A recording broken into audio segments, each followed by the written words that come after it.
శోభాకి ఒక modelling agency ద్వారా ramp walk చేసే అవకాశం వచ్చింది. ఇక అలా అందులో చేస్తూ ఒక షోకి 2000 నుండి 3000 రూపాయలు తీసుకుంటూ మోడలింగ్ లో బిజీ అయింది.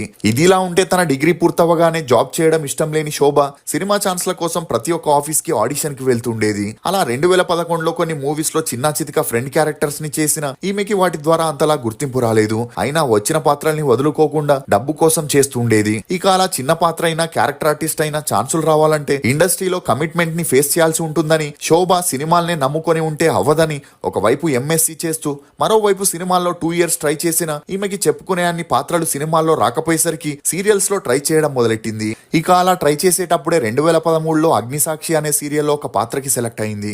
ఇక ఈ సీరియల్లో 1.5 ఇయర్ వర్క్ చేసిన శోభా శెట్టికి రోజుకు 1500 నుండి 2000 రూపాయల పేమెంట్ ఇవ్వడంతో ఈ విషయంలో ప్రొడక్షన్ వారితో గొడవలు చేయడం మొదలెట్టింది. దీంతో ప్రొడక్షన్ వారు శోభా శెట్టిని ఆ సీరియల్ నుండి మధ్యలోనే తీసేసి వేరే